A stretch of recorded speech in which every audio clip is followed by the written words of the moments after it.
and I'll just say hello and welcome to today's enablement session. My name is William. I'm on the product marketing team, and today we will be talking about GitLab's vision, how you can use some of our communication for the product vision when you're talking to customers, and some of the assets and resources that are available. All of the information that I'll be sharing today is publicly available on our website. I will make this video publicly available as well in our GitLab YouTube channel. So to get started, I will share my screen.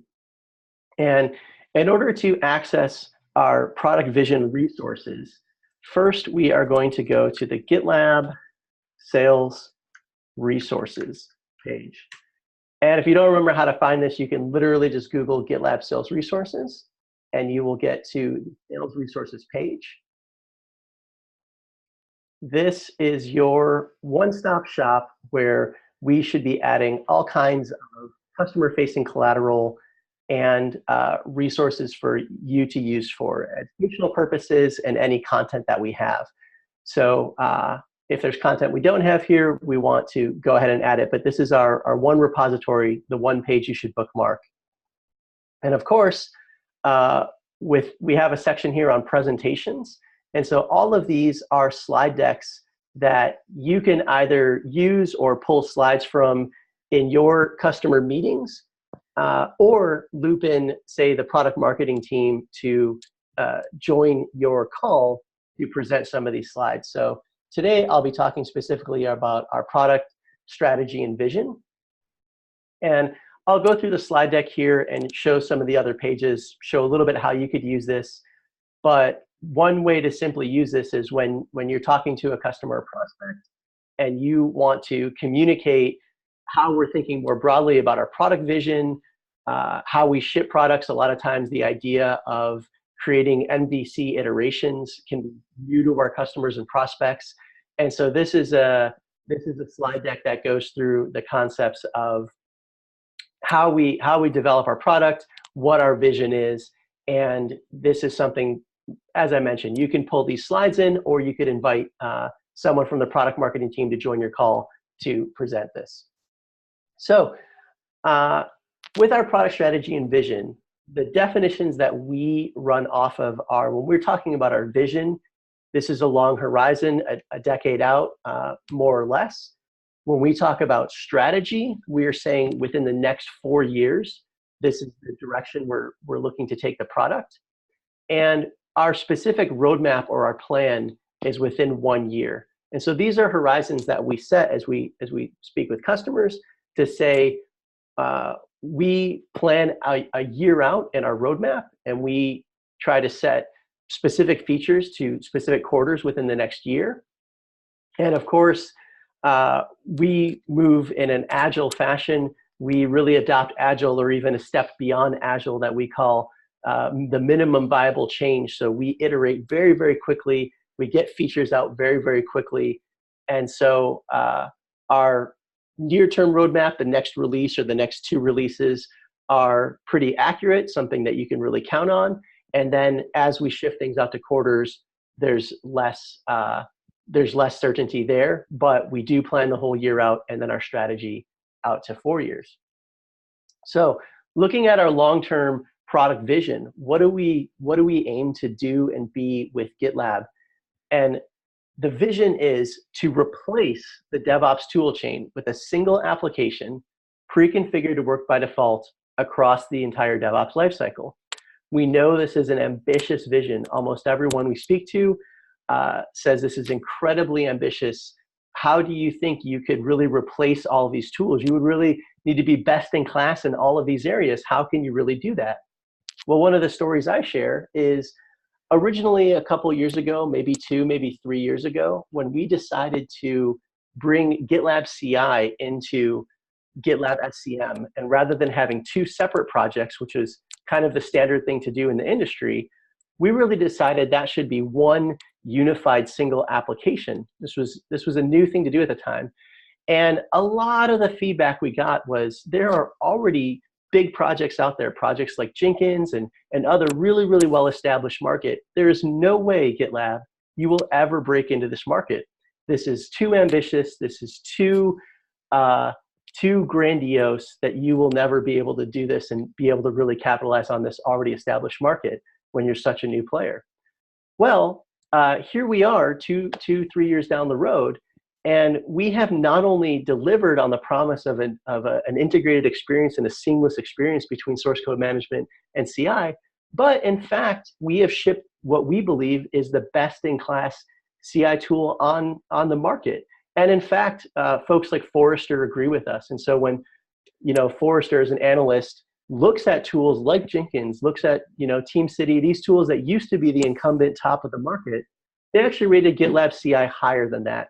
And so this is something that we've done before. We're looking to do it again. And our long-term, decade-long vision is to become that single application that is best in class across all of those stages. To boil that all down into 2 major value props that we think GitLab delivers on, that is faster cycle time, driving your improved time to innovation. We know that faster being able to iterate more quickly is what leads to greater innovation for our customers. Being able to deliver faster means that they can stay more nimble in the marketplace, they can stay more competitive, and it also reduces risk. Really big releases come with a lot of risk and also downtime that can cost money, and the time that you're not up and that your customers are not up is very costly. And so being able to reduce your cycle time, being able to deliver in smaller iterations is what not only speeds your time to market, but also makes you more reliable. So our product aims to enable that for our customers. But along with, on top of that, because that's kind of what everyone in DevOps promises, we also promise as a single application just a better workflow for driving increased collaboration and productivity. Again, this is where we first shipped to market source code management and CI. And at the time, nobody had such a tight integration. And we just did it for efficiency. We just wanted 1 code base instead of 2. But when we got it out to market, we heard all kinds of feedback that this was a really amazing experience for users and engineers. That the ability for developers to be able to self-serve on CI, for the ability to see the status of your pipeline directly in a merge request, these were new things that were emerging and having this very seamless experience and allowed teams to collaborate in ways they had never collaborated before. And we're aiming to do that across the entire life cycle. When we're talking about doing incident management and having your operations team, today, the tools are very much reactive designed, right? An incident arrives, and I'm going to react to this incident. But GitLab wants to make that a very integrated process. We want operations engineers and SREs, DevOps engineers, to spend less time reacting and more time optimizing. So rather than just doing an incident and dealing with that one thing there, and then it ends, and now you have to go figure out how to remediate or how to make sure that that incident doesn't happen again, with GitLab, that now becomes a seamless experience because those operations part of the tool is tied in to the code and the pipelines part of the tool that can remediate that problem. So that as an operations engineer, now you're spending more time thinking about optimizing and thinking about how to create less incidents proactively rather than being reactive. That is a type of value of a single application. Of course, we aim to play well with others, which means you can use as much or as little of GitLab as you'd like. If you want to just use a portion of it and integrate your other tools into the stack, we do that as well, whether that's something that you want to maintain or whether it's a way for you to adopt GitLab incrementally, so you don't need to rip out the whole stack. I'll move along here just to talk about the product strategy. We have a 4-pronged approach. We call this depth, breadth, personas, and use cases. In terms of depth, this is moving from simply a minimum viable change or a first iteration, moving to a minimum, what we call minimum lovable product. So GitLab tends to be very strong at releasing new features right away. And where another company might hide that behind a beta flag for 6 months or a year before customers can get their hands on it, we believe that allowing all of our customers to immediately get their hands on the latest thing allows them to test it out quickly, allows us to learn faster so that our product is better in the long term and serves our customers better. But we don't just want to leave things at like a first iteration. We want to continue to iterate our entire stack, just like our source code tool is great, just like our CI tool is great, and it's part of that single application. We want all the parts of GitLab to be those lovable applications. So, of course, we always have lots of great pages, and you don't necessarily need to click into these pages when you're talking to a customer on a call with them. But for example, I was in a call recently, and Patrick brought this page up, and I think this is a helpful one that you can either bring up the page, direct to it, share the information on it, or even port some of this information from a page onto a slide for your customers, because this helps the level set, right? What is the features that they're looking at, and what stage of maturity is it in? The definitions here are minimum, this is our first thing. We want to get it out early. We want to know if you like it or don't like it right away. But probably not ready for production use.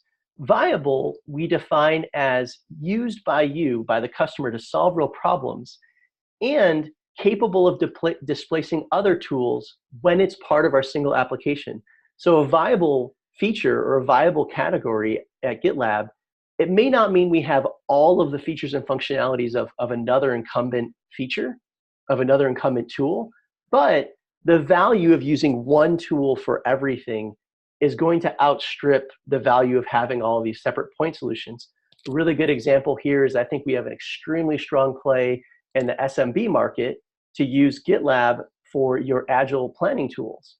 And some of the other agile planning tools out there are far too complicated for that market, and they're only using 10% of the point solution. So GitLab, even though it doesn't have all the features yet of those other tools, today it's a great solution that if you use it together with SCM, with CI, et cetera, that it can actually displace those other tools. We call that viable. Next stage of maturity, we call complete. This is what we consider a competitive feature set. It may not be a feature for feature, we have everything that somebody else has and they have everything we have, but this means that we're solving the problem in a way that is competitive and it's sufficient to act as a standalone replacement. We would say for this capability, if you use GitLab only for that capability, you could replace your existing tool with GitLab, or if you're in a head-to-head, there'd be good reason to use GitLab. That's what we call complete. But of course, lovable is what we aim for. We aim for an elevated user experience. Again, this idea of having a single application, this is really trending out in the market. There have been recent acquisitions, such as Travis being acquired, such as today the news came out that Electric Cloud was acquired by CloudBees. And so we're seeing in the market this consolidation of DevOps tools. And GitLab's been doing this for years, right? So we were first to the game to say all of this disparate tool chain was a problem, and there's going to be a consolidation of these tools, and we're already seeing that happen in the market. And we believe that through a single design from the ground up interface, rather than a cobbled together interface, that gets you to a lovable product. So spend a little bit more time than I wanted to on this page, but this is one for you can go to any of our categories, for example, to see Agile portfolio management and see its minimum today and the dates when we aim to have that a viable and a complete product or lovable product. That is the going deep. Of course, we have today, as I mentioned, SCM CI, best in class. We're looking to, in this fiscal year 20, which is calendar year 2019, to move our project management, our release capabilities, our security testing, and our VSM to be competitive and highly valuable tools. Of course, we're not just going deep, we are continuing to widen out in each of these stages. So for example, in our package stage, we're shipping Helm chart registries and dependency proxy. For example, in our secure stage, we have IAST and fuzzing on the way. In fact, we've already shipped secrets detection. And so in each of these stages, we're also looking to continue to go broad and also go deep. This leads us to who are we targeting? We want more and more different types of users or types of personas to be able to use GitLab. So when we started out, we were a tool for developers. We've become a tool for DevOps teams or operations teams. And all of a sudden you can say there is a security wants to use the tool as well, and the business wants to use the tool as well. And there's all these kind of terms out there. So there's DevOps, and then you can say, well, we do DevSecOps, and we do BizOps. And rather than saying GitLab, we do BizDevSecOps, it just gets kind of too crazy. And honestly, our strategy is a single application for the whole life cycle. Our strategy is security should just be built in. It shouldn't be a tack on. You shouldn't have to say DevSecOps. Sec should be part of DevOps to start with. So we just call it DevOps, and we believe that that's inclusive of a lot of personas. We are looking at folks, like designers, product managers, executives as being personas that are going to be using GitLab. And you can see our plan within this year are developers, project managers, release managers. We have features coming. We want to be not just an operations tool, but a tool for operations teams. We want to be not just a security tool, but a tool for security teams. And we are targeting designers and executives, expanding out the types of people and their persona who use GitLab. And then, of course, we're also expanding our use cases. And so today there is a lot of types of software applications. We are very, very strong in the web apps. If you're doing web apps or web services and cloud native, that's what we're really good at today. But we are expanding to mobile applications to be able to support iOS builds, for example. We are digging into serverless applications and functions. The entire serverless space is one that has been adopted broadly by startups, but not as broadly in the enterprise. And by having this as part of a single application, we have an opportunity here to bring serverless to the enterprise. Of course, we have great functionality today for things like microservices and monorepos, but we are even building on top of that and making that an even better experience. There's a lot on the roadmap there.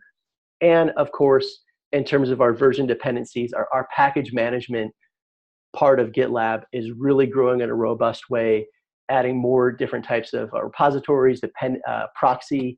Those features will be great. And of course, in the future, other use cases, like data science, machine learning, artificial intelligence, security research, and gaming, especially in terms of being able to have large binary assets within your Git repository. Those are also future use cases that we're diving after. So that is a brief overview of some of our product vision. Some of the assets, I double clicked on a few of these and went over to some of the pages that you can see. So with that, I would love to just open it up for questions and dialogue.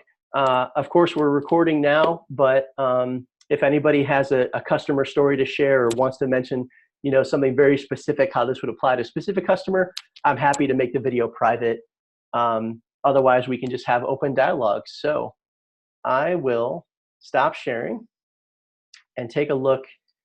I don't see any questions in chat, so I will just open it up to the field. William, this is Larry. I do have a question.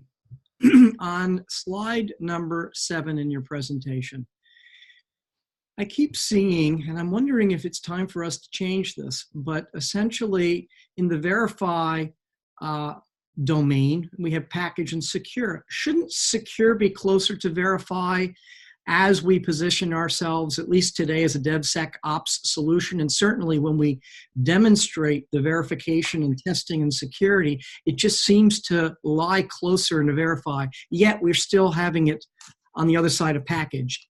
So I just want to ask that question. Is there any discussions on moving it closer? We've had this discussion a lot on where do we put secure. Honestly, this is not an accurate view. So what becomes very difficult is when you want to show a matrix of you have these different components, and then within each component, we have these other components. So this is a visualization problem. There's just not really a good way to visualize this. Quite frankly, secure does not belong next to verify. Where it belongs is across the whole cycle, right? Secure and defend should be part of everything you do. Like, so secure is not just a part of Verify, it's really a part of everything you do. You need to manage your entire software, and you need to secure and defend your entire software. So this graphic's really a better representation. Unfortunately, when you then want to show a matrix of, you have this stage and you have these categories within that stage, that's really, really hard to show in this visualization. So honestly, this one just falls short. We've moved secure around various places. It's been at the end. It's been moved back in. I don't think that there's a good place for it. And honestly, if anyone on the call or anybody on YouTube has a really good way, I've actually tried. I've tried to create this visualization and adding what's in each part. It is really hard to visually design. And if anybody has a way to represent that better, I would love to see that. And I know that, for example, secure and defend, that is Cindy's domain. And I would, encourage her. I think we're going to have an enablement training either next week or in 2 weeks, where Cindy will be doing like a secure refresher. And I think her thoughts will be, more thought out than mine. But that's a really good question, Larry. Honestly, we have a lot of discussion around it. Well, it just goes with our quote, shifting left movement. And that's maybe I'm getting hung up on the marketing. Yeah, no, I think it's a good, I think it's a good problem. I think that this is a better, so this is part of our marketing as well. These are just different views of the world. I think this is a better view to show like you are securing across and you're defending across, versus this is like a different view. This is not really sequential, because I mean, even think about monitoring, right? You don't just monitor like later on, like you're constantly monitoring, right? Especially when we start talking about the value of our single application and features like auto remediate. Auto remediate, when you have a vulnerability that's detected, it automatically writes the code. It automatically creates a merge request. It then alerts you through our alerting system. I mean, that's piecing together multiple parts of this. That's why we have a really unique and competitive advantage, is because we touch all of those parts. And it's really hard for somebody else that doesn't touch all those parts to do that. Or when I talked about incident management, if your monitoring tool alerts you to the fact that there's an incident, and now you need to go dig into that, you are going to want to dig into various parts of this. And to remediate, you're going to want to write some code and to run a pipeline. And so the incident management with GitLab spans all of these stages. So really, really hard to visually represent this. I'm actually just pulling up, kind of curious. This is kind of, we try to stack it, but this representation is not as good as this one.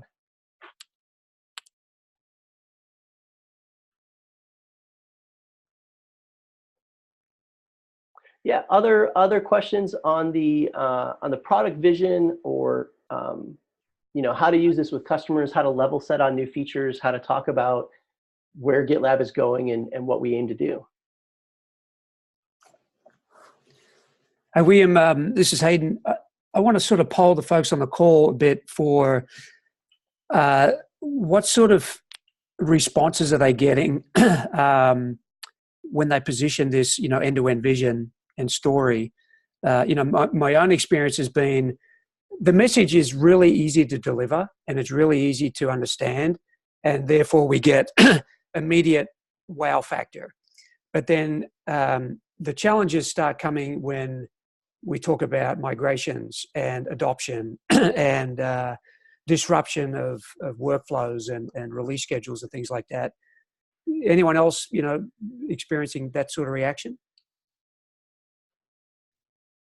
Well, also, Hayden, we've talked about this before, is that I think, some companies are really reticent to put all their eggs in one basket, right? I mean, they don't want to have, rely on one product to do everything. They feel a lot more comfortable kind of relying on a few different products for their tool chain. And that's kind of a tough objection to overcome too,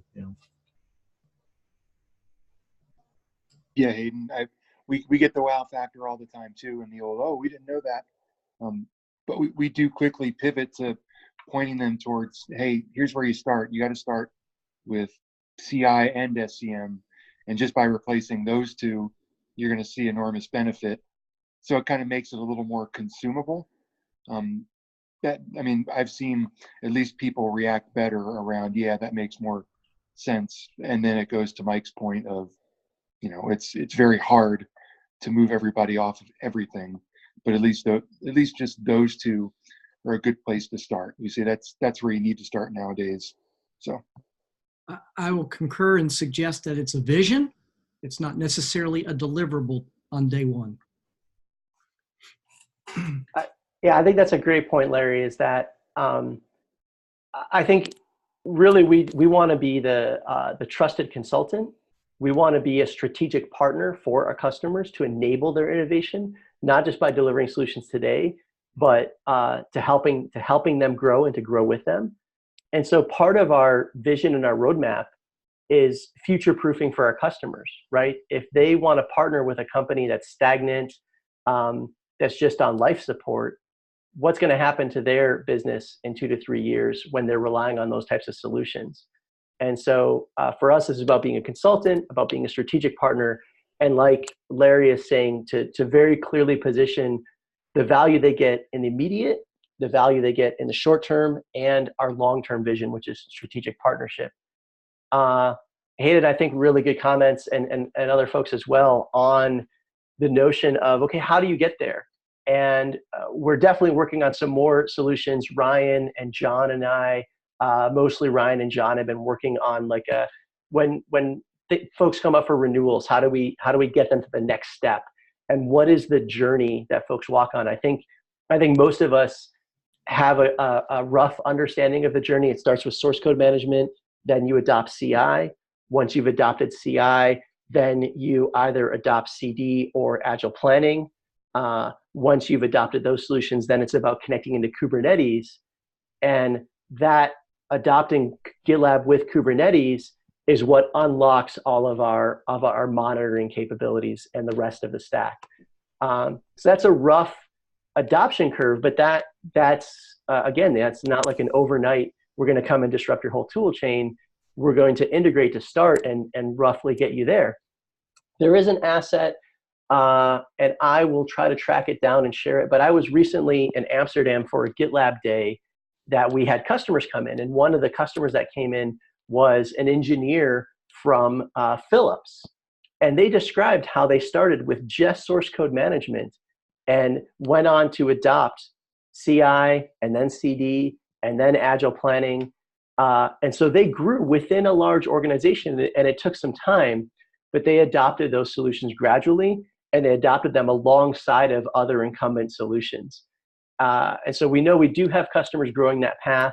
We do know that we as an organization need to become more sophisticated about guiding our customers in that direction and about being consultants for them.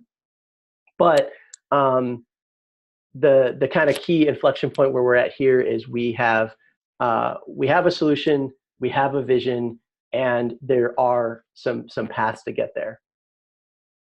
I really appreciate this conversation. I think Larry hit the nail on the head, Mike, and Hayden, you as well.